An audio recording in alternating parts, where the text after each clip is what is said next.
Lalo fue cacique en la comunidad de Amaicha a lo largo de 12 años. Ser cacique en una comunidad significa ser elegido por sus pares, y además de eso tienen un funcionamiento que tienen también lo que se llama un consejo conformado por personas mayores de la comunidad y que son los que normalmente funcionan en el aconsejamiento, digamos, de la toma de decisión a quien realiza la tarea de cacique. Así que, bueno, muy agradecido con Lalo y los dejo con ustedes. Buenas tardes a todos. Un gusto enorme para mí estar con ustedes, compartiendo esta tarde. Para mí es sumamente importante estar aquí. Siempre que soy invitado aprovecho, ¿no? Aprovecho estar. Yo soy abogado. Me he criado en una familia humilde, sencilla, simple. Y yo desafié a estudiar. Me crió un cacique y no había abogados.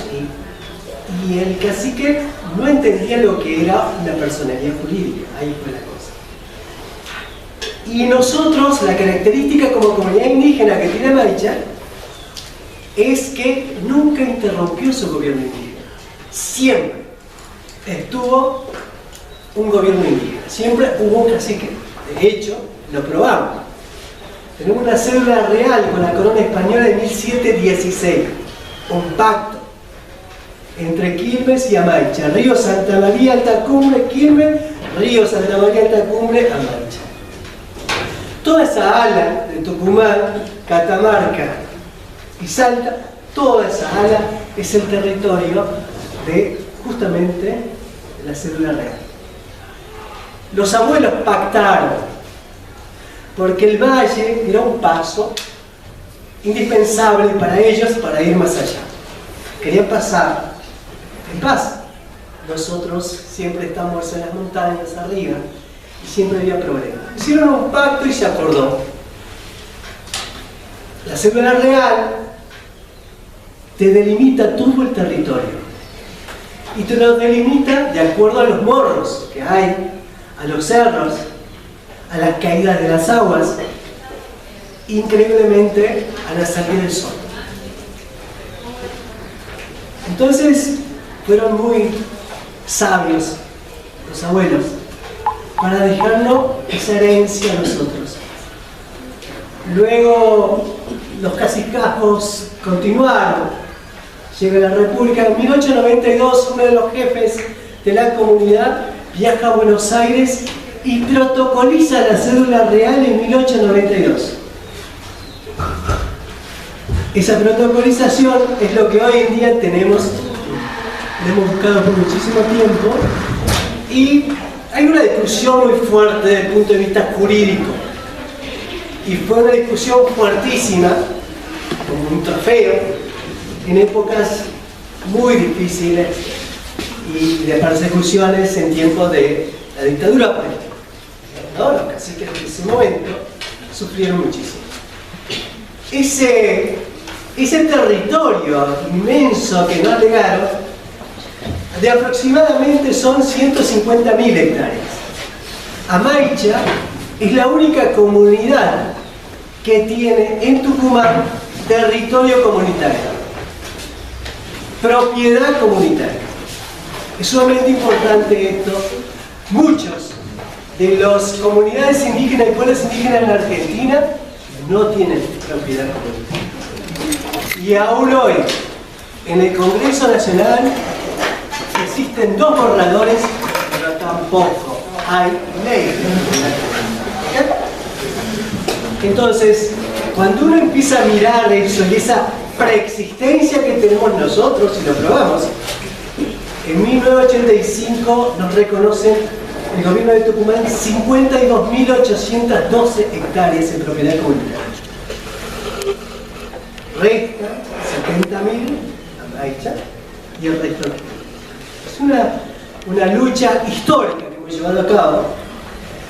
Yo he tenido el privilegio de nacer en una propiedad comunitaria y bajo un gobierno indígena. Yo no compré ningún terreno, heredé de mi familia y luego a mi hijo o al hijo de mi familia, mi sobrino, tiene el derecho de pedirle a la comunidad y le entregan cuando tiene 18 años un terreno para que haga su vivienda. Es así. Es muy distinto este sistema comunitario a un sistema de derecho privado. ¿Ya? Comparados, yo tengo amigos, una vez casados, pasan 20 años, 15 años, compran un terreno, hacen su casa, hipoteca, toda una lucha, ¿no? Y luego vienen los hijos. Nosotros disfrutamos esa tierra, la conservamos para las generaciones que vienen, porque ese es nuestro legado. ¿Ya? Totalmente diferente. Todos sus campos que ven desde el Infiernillo hacia Maicha, que son campos abiertos, es propiedad comunitaria. Cada uno de nosotros tiene sus animales, tiene sus ovejas, tiene sus cabras, ¿no? Tiene sus caballos, sus vacas, sus llamas. En alta montaña tiene puesto abajo, tiene puesto arriba, pero todo es propiedad comunitaria. Cada uno de nosotros tiene la responsabilidad de conservar y no dañar. Tenemos una salina. En tiempos de la salina, ¿cómo pedimos permiso para sacar tanta cantidad de sal? Muchos de esos han movido la economía interna de la comunidad. Entonces, todos esos recursos naturales que hay dentro del territorio comunitario, ¿cómo se comparte? ¿Cómo se distribuye? Esas son normas que rigen la vida cotidiana de cualquier comunidad. Yo trabajo y asesoro todo lo que es norte argentino, trabajo con Huichís, trabajo con Com, trabajo con Pilagás, ¿no? Trabajo con hermanos Joyas. La verdad que es una diversidad riquísima, riquísima que tiene Argentina. Comparto con ellos. Y cada uno de ellos, cada pueblo indígena, tiene su propia cosmovisión, ¿no? Quizás yo tenga esa mirada del derecho, ¿no? Ustedes en el día de mañana, como profesionales, van a tener una mirada de la agricultura, ¿no? ¿Cuál es su mirada profesional al respecto y cómo te readapta a lo que la vida te va a llevar? Porque muchas veces en el tema profesional uno aspira una cosa y la vida te lleva por otros lados. Yo fui 12 años y medio cacique en mi comunidad, después de trabajar afuera, tanto en la ONU como en la OEA, en Suiza y en Washington, que es la OEA, y particularmente la Comisión Interamericana de Derechos Humanos. Regresé, pero me hice cargo de la comunidad. Y es totalmente diferente pelear derechos internacionales que nunca te lo han reconocido y volver cuando tu gente te pide que no tiene para un pasaje o no tiene para un reloj. Esa es otra realidad. Más allá de lo que ustedes ven en la televisión y hoy en día lo que están viendo con el tema mapuche y todo lo que están viendo con el tema porque yo soy el propietario, porque yo defiendo la propiedad privada, ¿no? Están violando la propiedad privada. Escuchás de todo. En el fondo de la cuestión, muchos de ellos que repiten son funcionarios y tienen la honestidad jurídica de saber mínimamente derechos humanos, derecho a la propiedad, ¿no? Nosotros, yo tuve el privilegio de pelear, yo particularmente 17 años en la ONU y 15 años en la OEA. Se hicieron en ambos lados, la ONU estaba haciendo la Declaración Universal de Pueblos Indígenas en Ginebra. Ahí se negociaba, ahí se acordaba, ahí se consensuaba el articulado de un cuerpo jurídico que era solamente una declaración, ¿ok? No. La OEA, por otro lado, ya venía de un proceso, también de otros 15 años, de lucha por la Declaración Americana de los Pueblos Indígenas. Cuando uno miraba atrás, solamente veía en Argentina, ¿no?, en la Constitución vieja, ¿no?, mantener el trato pacífico con los indios y conservar al catolicismo. Ese era el trato con nosotros.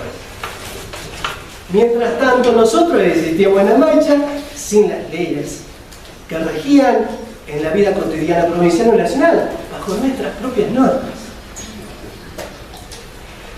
Eso es la verdad, la realidad. Yo nacía.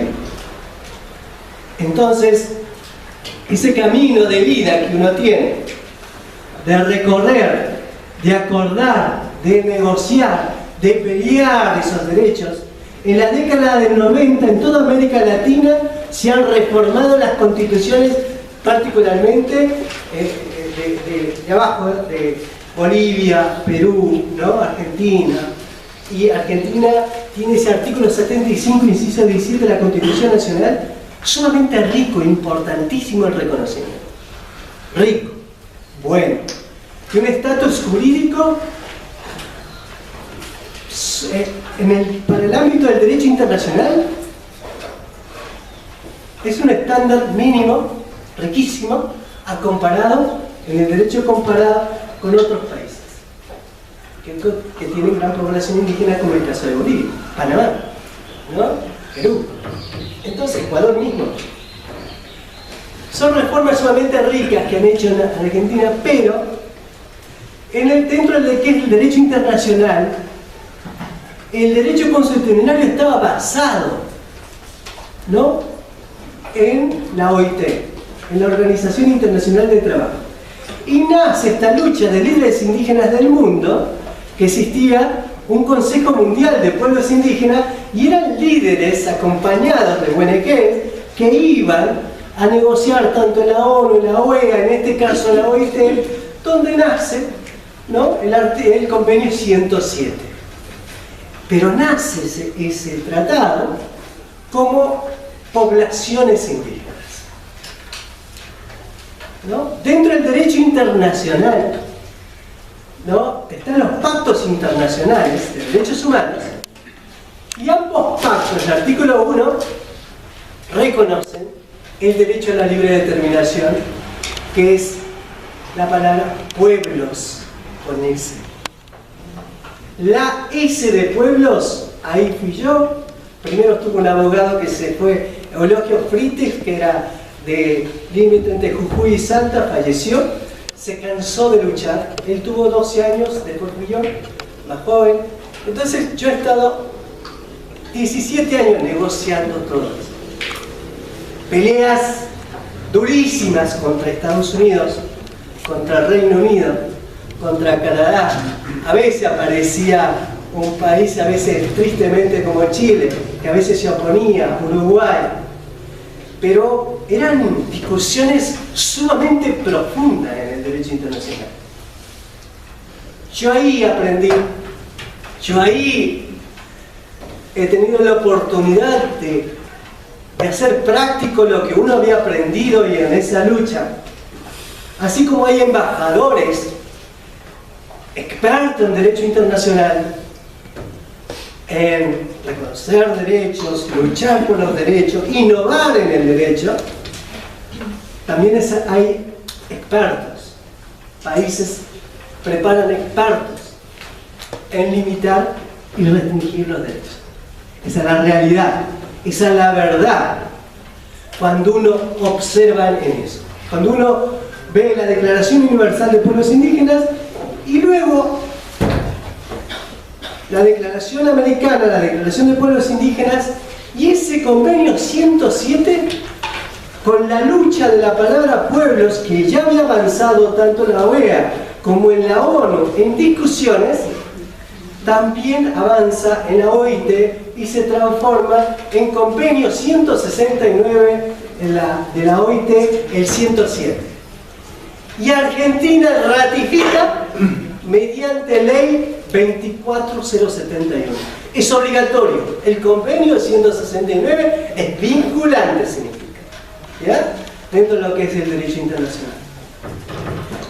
Esos tres cuerpos jurídicos sumamente ricos, importantes para el mundo y para América, y particularmente América Latina, ha empezado su lucha en la década de los 90 a reformar la Constitución. Lo complementó con este tratado internacional y empezó a llevar casos de reclamo por las tierras ante las cortes locales en América Latina, particularmente porque América se caracteriza por tener el Sistema Interamericano de Derechos Humanos y la Comisión Interamericana. Los abogados, expertos y todos empezaron a llevar esos casos ante esta comisión. Luego la comisión se transforma en parte y eleva el caso, cuando se agota la vía interna, a la Corte Interamericana de Derechos Humanos, que está en Costa Rica, ¿no? Que es el máximo tribunal. Hay un caso emblemático que es el caso Aguastigny, que es riquísimo, A-W-A-S, Aguastigny, contra Nicaragua. Es el primer caso. Después de 18 años, llega a la comisión resuelve y se transforma en parte de la comisión y lo eleva a la Corte Interamericana de Derechos Humanos. Tiene un recorrido de 18 años y luego el primer fallo que dicta la Corte fue en el 2001. Es el primer fallo de ese máximo tribunal de América, bajo el marco de la Convención Americana de Derechos Humanos. Es sumamente rico eso porque ya ha revolucionado el derecho internacional. ¿En qué sentido? Porque el artículo 21 de la Convención de Derechos Humanos solamente tipifica la propiedad privada. No habla de propiedad comunitaria, en ningún momento. Sin embargo, ya estaba el convenio 169 de la OIT, estaba en las declaraciones en un proceso sumamente avanzado, ¿no? Y había jurisprudencia e informes locales de los distintos informes de grupos de trabajo, tanto de la ONU como de la OEA, el CERT, por ejemplo, la FAO también es importante, todo esto, y ustedes van a ir con esos organismos a trabajar en ese marco mundial, ¿no? En ese sentido, la Corte dijo, en el caso este en particular, se hace una interpretación evolutiva del derecho internacional y por lo tanto la propiedad comunitaria incluye en el artículo 21 de la Convención de Derechos Humanos, toda vez que el objetivo principal de la propiedad privada es el interés social. ¿Quién más que tiene un interés social si no es una propiedad comunitaria? Una posesión comunitaria. ¿A dónde fundamenta esos patrones? Los patrones los fundamentan en el derecho consuetudinario, o sea que son en los usos y costumbres de los pueblos indígenas. Somos diversos.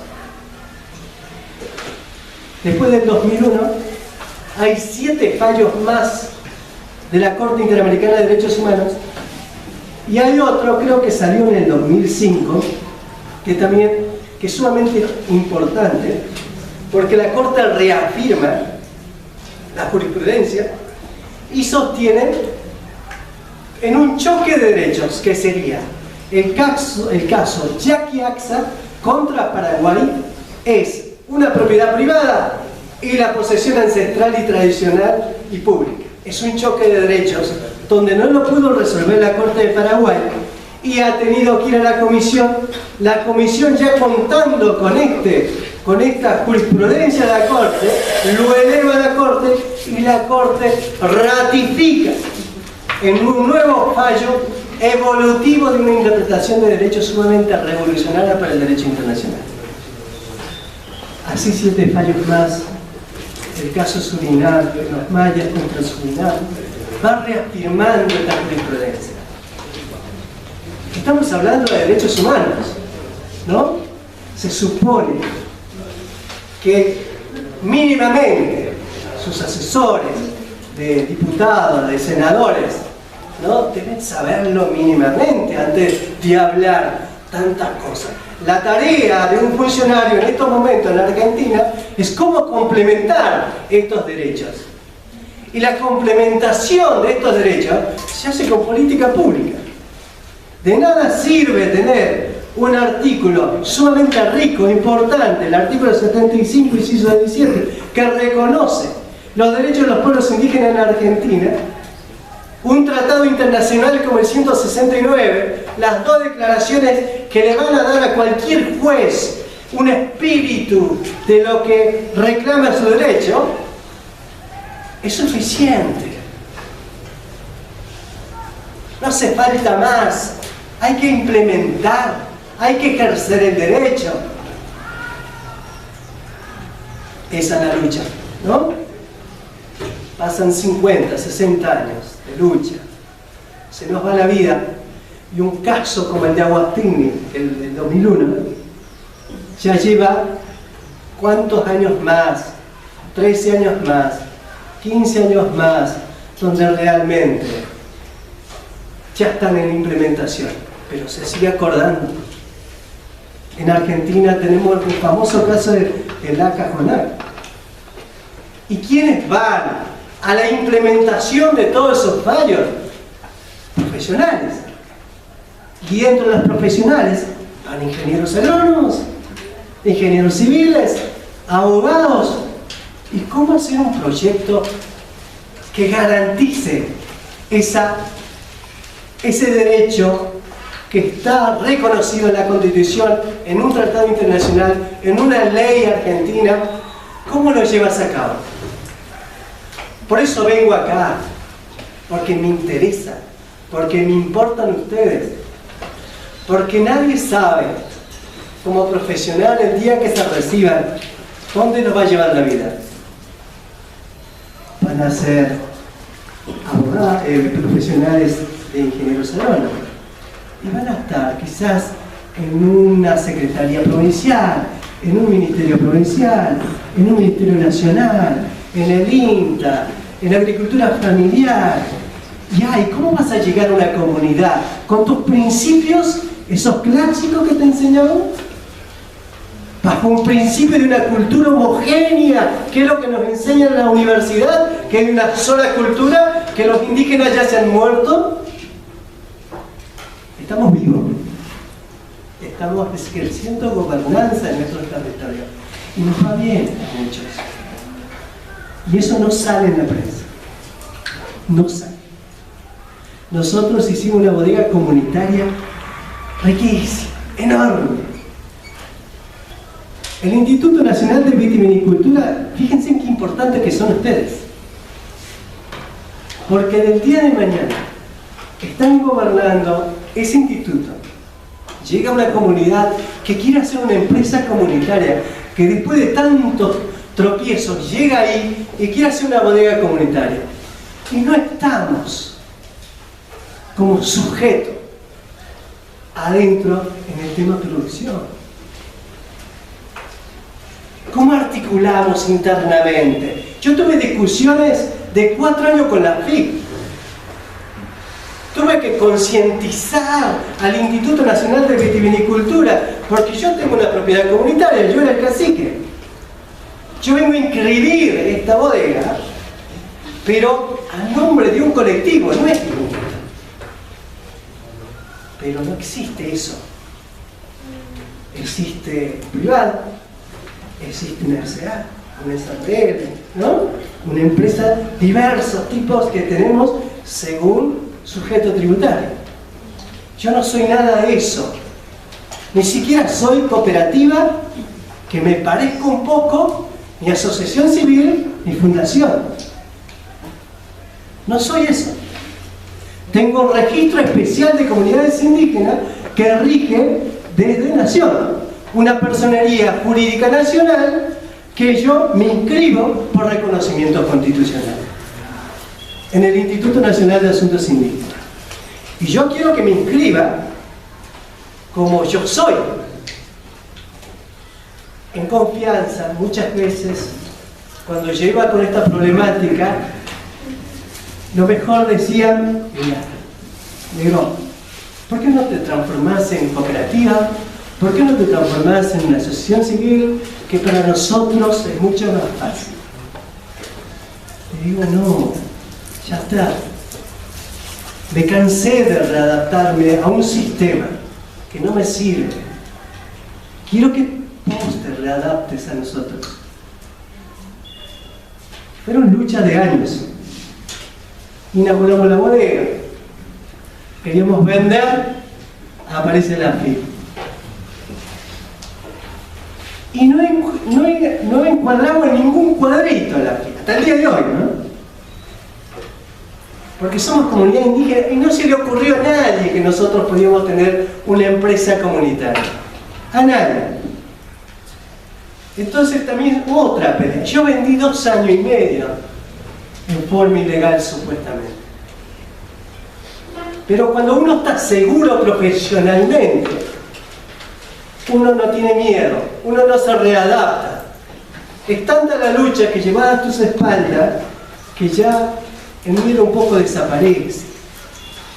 Te volvés un poco caprichoso, porque a la obra la tenés a la vista de todo el mundo, con la mejor maquinaria, ¿no? Que todo era de una cooperativa de metal lineal que hace los mejores tanques, las mejores prensas y todo para una bodega comunitaria. Y el instituto y la FIP no se querría readaptar a nosotros.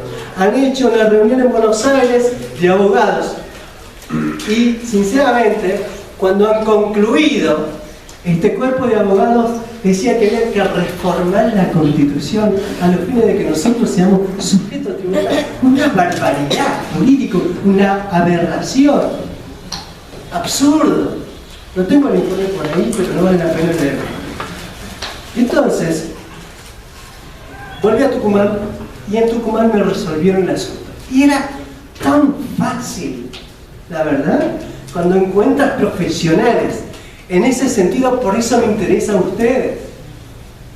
Claro que iba a venir a dar una charla y compartir con ustedes, porque estoy seguro que algún día van a estar en la FIP, van a estar en la FAO, ¿por qué no? Van a estar en la ONU, proyectando la agricultura en el mundo. ¿Dónde van a estar? En una consultora, ¿no? En un ministerio nacional, en agricultura familiar, en INTA. ¿Y cómo se van a relacionar con nosotros? ¿Y cómo van a ser como ingenieros para, cuando hay una injusticia, cómo hacer una interpretación evolutiva del derecho como hizo la Corte y readaptar esa realidad para que usted pueda trabajar profesionalmente, dignamente como profesional y que ese pueblo se autodesarrolle? Es eso, tu lucha y la nuestra. Es de todos. ¿Sí? Así fue que un contador aquí en Tucumán me había visto reclamar por la tele en este sentido y dice: ¿sabías que algún día vamos a volver? Nosotros como comunidad tenemos la Personería Jurídica Nacional y tenemos un solo quit. Como colectivo, como tiene una asociación civil, como tiene una fundación, ¿no? Entonces el Instituto de Vitivinicultura inscribió la bodega como comunidad indígena bajo régimen de propiedad comunitaria, con el título que tenemos, y puso un solo quit. Cuando son 65 productores, ustedes algún día van a tocarse con un problema, que es de los títulos precarios que tenemos mucha de la agricultura familiar. Y muchas, esa problemática que está instalada en todo el territorio argentino, en toda América Latina, ¿cómo van a resolverlo en ese sentido? Se avanzó en leyes, pero en la práctica falta la reglamentación y falta ponerlo en ejercicio. Y poner en ejercicio hace falta que ustedes como profesionales hagan política pública. De nada sirve tener un reconocimiento constitucional, tratados sumamente ricos, importantes, declaraciones, jurisprudencia, si no hacemos política pública. Con los actores, ¿cómo vas a garantizar un proyecto para que te vaya bien? Con los actores. Podrás tener un coeficiente intelectual de 10 en tu universidad, salir con los mejores promedios, pero si no te sabes relacionar y ser respetuoso de esa diversidad cultural rica que tiene Argentina, de nada te va a servir un proyecto. Vas a fracasar en todo, te lo garantizo. Primero con la gente, forme, capacite, reedúcase, sea humilde, sencillo, y voy a asegurarle que usted como profesional donde vaya va a tener resultados sumamente rico, importante y sustentable del proyecto que usted lleve a cabo.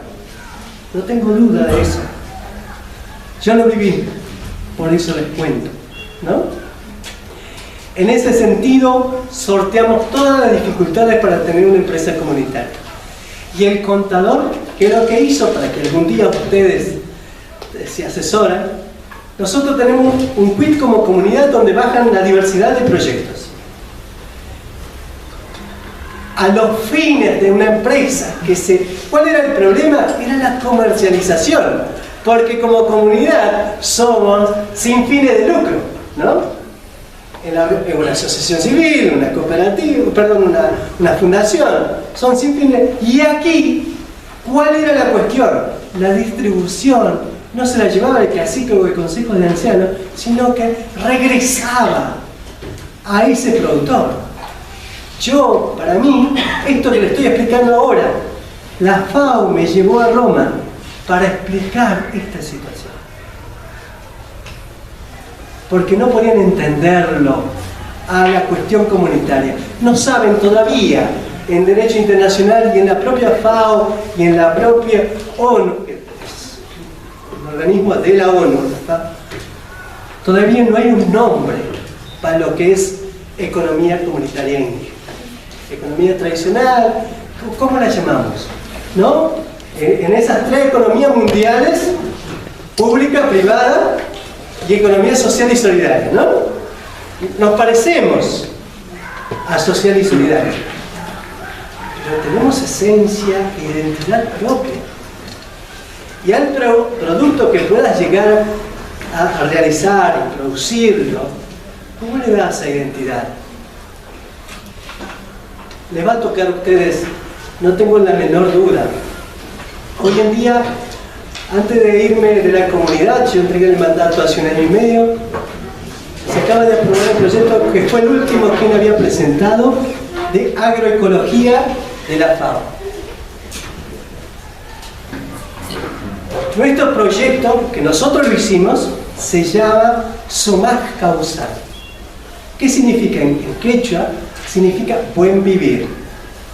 ¿Qué significa?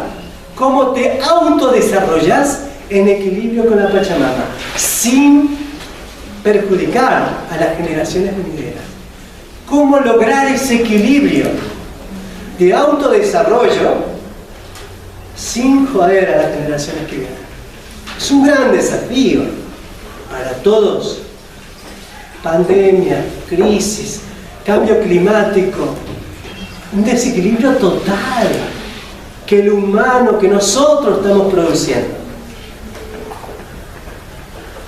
¿Cómo no voy a venir si estoy preocupado por lo que está pasando a nivel mundial? ¿No? ¿Cómo nos desesperamos por hacerla parir 2, 3, 4 veces a la madre tierra en un año, cuando tiene que parir solamente 1 vez, 2 veces, no más? ¿Cómo buscar ese equilibrio? ¿Sí? ¿Cómo asesorar en ese sentido? ¿Cómo valorar eso, esa producción ecológica? ¿Cómo no discriminar a todos sus pueblos de la puna, de alta montaña, que no tienen un equipamiento, que nadie va a verlos y que todavía nadie está con el tema agua, que es un problema que nos afecta a nivel mundial? Es una lucha que de acá a 20, 30 años que no es nada, es un parpadeo, nada más, y se pasa la vida, ¿no? Para ir pensando cómo somos. Yo en el derecho lo que quiero es prevenir. Hay países que ya están en esa cuestión de prevenir. Cambio, nosotros a veces tenemos una conciencia tan clásica dentro de lo que es el derecho que llegamos ya cuando la cosa está hecha, ¿no? El delito, el cometido, llegamos y lo resolvemos después. Somos profesionales en eso. ¿Cómo prevenimos? ¿Cómo hacemos política pública que vamos haciendo ese equilibrio que es el summa causale? Un proyecto que te garantice sustentabilidad, que sea sumamente rico, que te aporte a la economía nacional, pero que no joda a las generaciones que vienen. Que vivas bien, que tienes derecho a invertir, producir y ganar. Perfecto, pero no nos joda la vida. ¿Cómo logramos ese equilibrio en todo eso? Es un gran desafío. Son normas mínimas, un protocolo mínimo. En ese sentido, que muchas veces, por ejemplo, yo tenía la suerte de trabajar en Washington, pero estoy hablando de hace 18 años atrás, y donde se estaban haciendo las directrices del Banco Mundial y las directrices del Banco Interamericano de Desarrollo, del BID, por la presión de la OEA, de la ONU y de la OIT, que ya estaban estos tratados en el derecho internacional. Entonces, estos bancos de préstamo, cómo se reajustaban a esa situación del derecho internacional.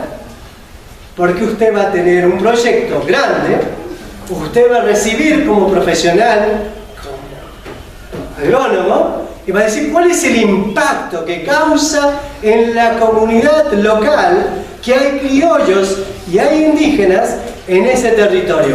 ¿Cómo lo trabajo? ¿Cómo lo llevo a cabo? ¿Cuál va a ser mi forma de trabajarlo? Acá te dice que es una obligación al derecho de consulta y participación.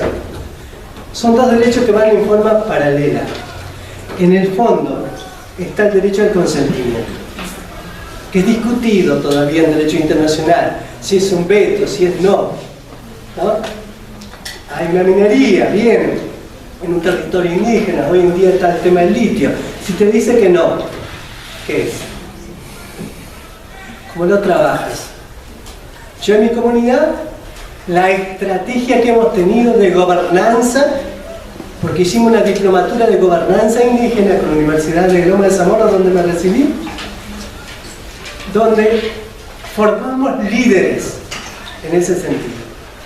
Y para gobernar nosotros, con mi consejo de ancianos, que eran 7 abuelos, hicimos esa gobernanza de 12 años y medio. ¿Cómo la llevamos a cabo?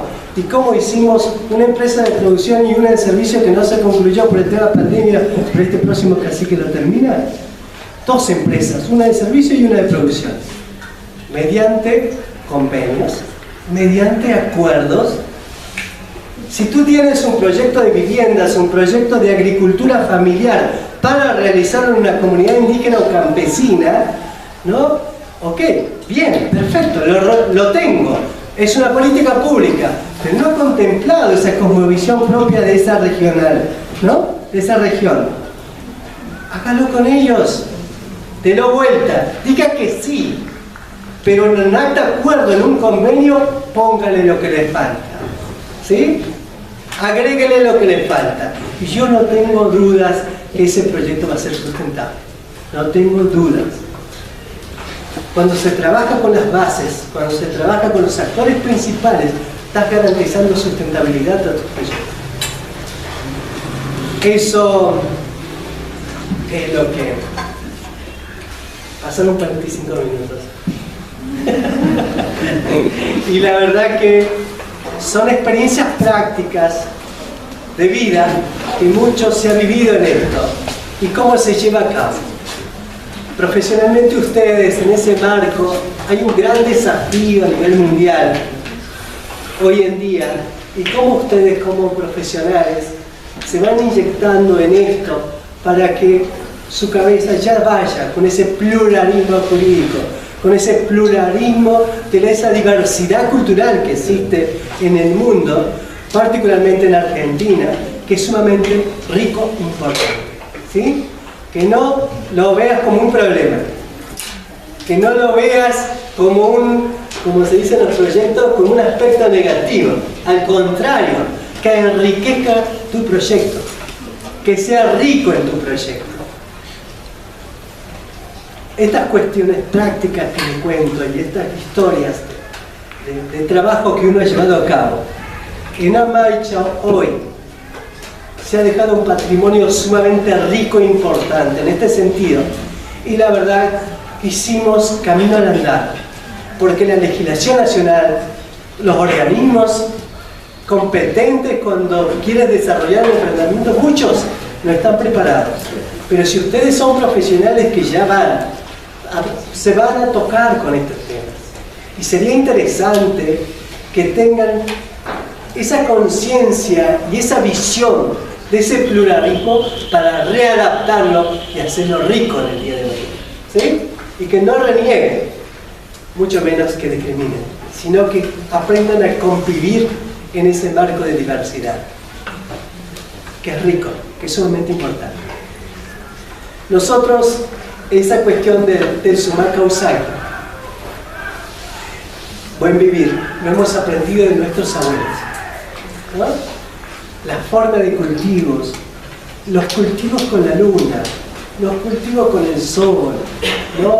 Esas prácticas tradicionales, hasta de cortar un poste. ¿Bajo qué luna vas a cortar un poste? Y a veces nosotros, los que fuimos más jóvenes o todo eso, hemos mal aprendido cosas.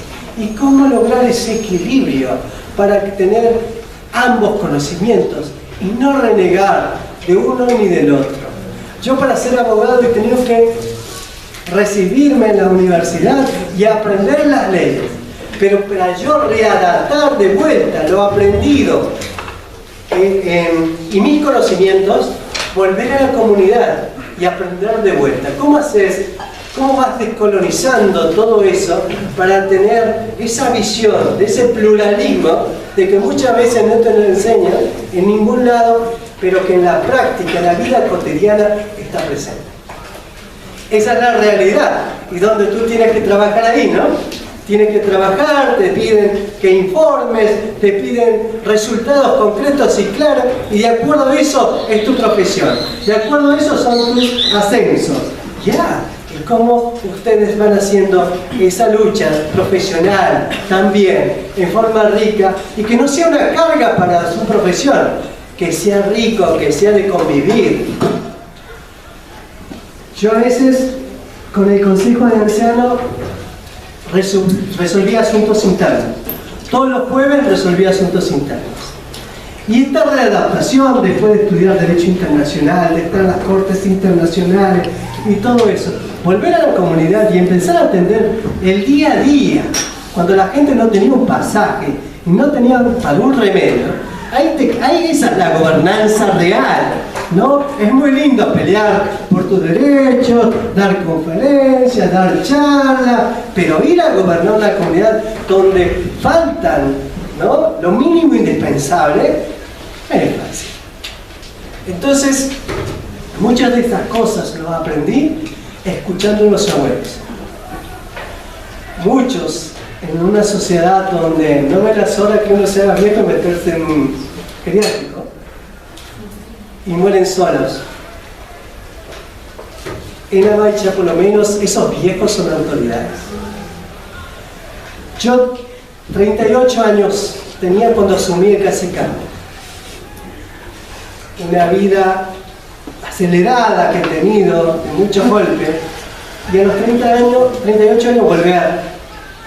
¿A dónde me iba a nutrir? En los abuelos, en los viejos. Si tienes la virtud de escuchar, de aprender, de hacer tus silencios en el momento oportuno, tu acción va a ser mucho más certera y segura. No tengo la menor duda. ¿Quién te lo da? Tus abuelos. No tengo duda. Esa sabiduría de saber escuchar, esa virtud que tienes que despertar para tener la humildad de aprender, jamás la tienes que perder.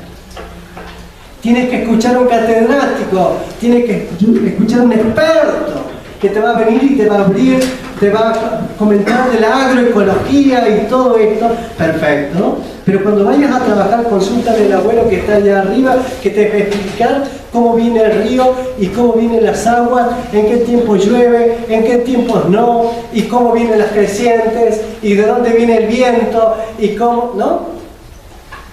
Es el que vive ahí, la observación. Ellos tienen esa riqueza, ¿no?, de la empatía con la Pachamama, de la empatía con la tierra, con la viento, ¿no?, con todo ello. ¿Conocen a Maicha? Sí. Yo voy a concluir con un cuento. Es la forma como nos enseñaban nuestros abuelos. Tengo dos, pero ustedes ya son adolescentes y quizás ya jóvenes, adultos, profesionales, pero yo les quiero explicar cómo enseñaban nuestros abuelos la sabiduría ancestral. Cuando les cuentan un cuento, una historia, presten atención a ese abuelo que está en alta montaña, que algo te quiere decir. Dice que en Amaicha, en un lugar que se llama la Zanca de los Cardones, ya viniendo para acá, antes de llegar al Infiernillo, una zanca inmensa, vivía la Viento y el Nublar, un matrimonio que han convivido por siglos y siglos y siglos. Esa matrimonio un día se pelea, diferencias, ¿no? Difícil la convivencia. Entonces empiezan a pelearse.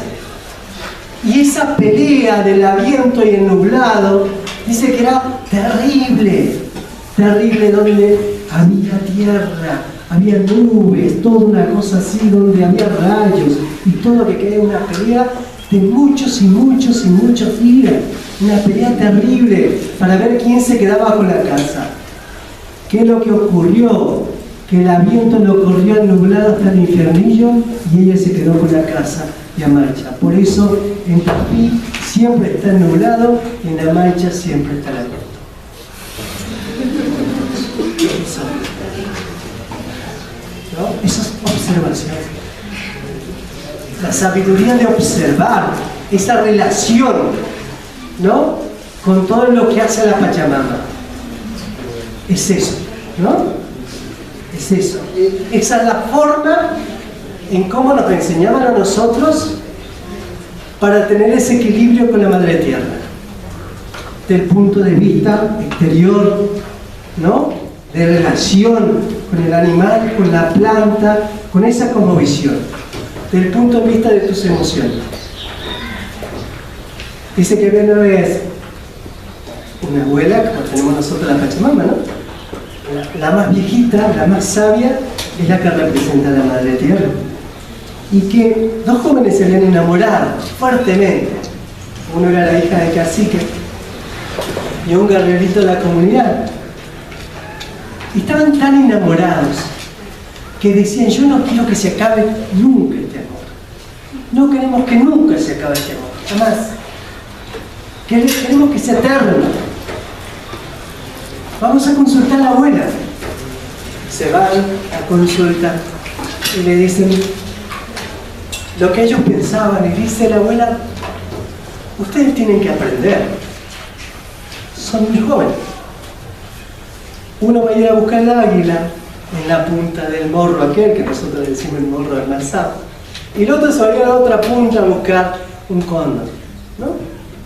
Otros le dicen un cóndor hembra, un cóndor macho. Van a venir al tercer día después de luna llena. Era algo tan difícil. Como se amaban tanto y querían que su amor dure para siempre, cada uno se va y busca. Uno la hembra y el otro el macho.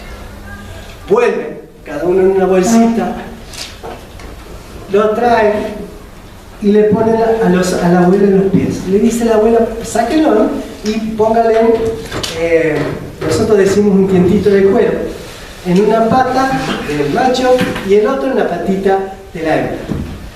Bueno, dice, ahora lárguenlo que se vaya. Cuando lo largaron, uno tiraba para un lado, otro tiraba para el otro, se empezaron a revolcar así porque no podían volar, y de pronto se empezaron a pegarse entre ellos, a lastimarse, a herirse, ¿no? Y cuando ya ha visto que estaban tan lastimados, la abuela dice, ya está, ya está. Cuando los sacó, se fueron, volando los dos. Y les dijo, ese es el amor. Nunca se aten, porque se van a hacer daño. Se van a lastimar. Déjenlo libre. Eso, esa historia que les cuento, es la forma en cómo enseñaban nuestros abuelos. Esa es la universidad nuestra. Esas son nuestras maestrías. Esas son nuestros posgrados. ¿Sí?